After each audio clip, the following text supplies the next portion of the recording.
بسم الله الرحمن الرحیم چې کوم خلق به اولاد وي اولاد نیوي هغه ته زو داسې عمل خیمه یو داسې دعا ورته خیمه چې هغه دعا په خپل رب کریم په قران مجید کې ذکر کړ او صرف یو دعا نه بلکې دوه درې دعاګانې ان شاء الله تعالی تاسو ته خیمه داغه تاسو اهتمام کوئ ان شاء الله تعالی د الله رب عزت بدر کې ګوره څه کمی نشته زمونږ په دې خلکو کې بعض خلک داسې لري چې هغه زی په پیر پسې یو پیر پسې زی بل فقیر پسې زی یو درگاه ته زی یو مزار ته زی پیر بابا پسې زی خون بابا پسې زی او دغه شانتي په یو بابا پسې زی بل بابا پسې زی سلزي د دې لپاره چې ماته الله رب اولاد عطا کړي حالانکه یاد وساتئ بنګ تاسو ګورې لاواري سنیو چې په کم خلکو بس تاسو په خپل د الله رب محتاج دي ټیک ته د الله رب نیک بندگان دي لیکن هغه په خپل د الله رب محتاج دي او اولاد ورکول د الله رب پلاس کې دي په قران مجید کې الله رب څه فرمایي موږ تاسو مسلمانان یو کنه په قران باندې خزر ایمان او یقین شته کنه په دغه قران کې الله رب څه فرمایي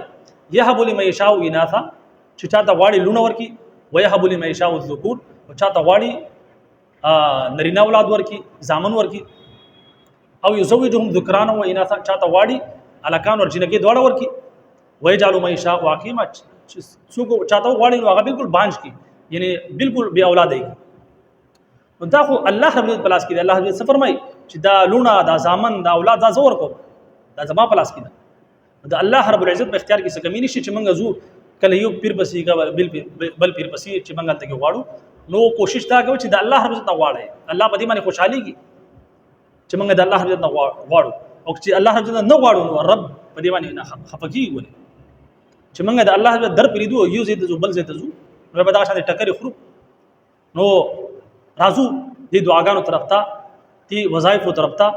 او قران مجید کې د حضرت زکریا علیه السلام ذکر ته چې هغه یو دوه دعاګانې وغوښتي یو دعا دا وغوښتي را ربي هب لي من لدنك ذريه طيبه اے زما رب ماته راکا نیک صالح اولاد چې کچره اولاد غواړي نو نیک صالح غواړي د الله رب عزت نه غواړي نیک صالح اولاد اوس مثال طور پر الله ډیر اولاد تاسو درکې لیکن په هغه کې نیک صالح نه نافرمان نه نو هغه بیا د انسان لپاره الټا وبال جوړ شي کوشش دا کوي چې د الله رب عزت نه غواړي اے الله یو راکړه خو نیک عمل راکړه چې نیک عمل نو په دې دعا کې حضرت زکریا علیه السلام سوختي دي اولاد وخته نیک عمل اولاد وخته نو یو خود هر مازنه بعد دعا غواړي رب هب لي من لدنك ذريه طيبه او د هغې نه علاوه یو دعا دادا رب لا تذرني فردا وانت خير الوارثين اے زما رب ما یازم پرېدا ته بهترین وارث یعنی اے رب ما یازم پرېدا یعنی مالا وارث راکا چې زمانہ بعد زما وارث وي او ظاهره خبره ده نیک اولاد داسي صدقه جاریه وي نو د الله رب عزت غوښتو پکار دي چې الله رب عزت موږ غواړو چې الله مال لا وارث نه کړي او بهترین وارث خو الله رب عزت ذات دی لیکن د اسباب په تحت باندې د اولاد چې کوم دی دا الله رب عزت د وراثت حق دا ټیرا کړل نو په کار دار چې موږ د الله رب عزت داسې غواړو چې اے الله رب هب لي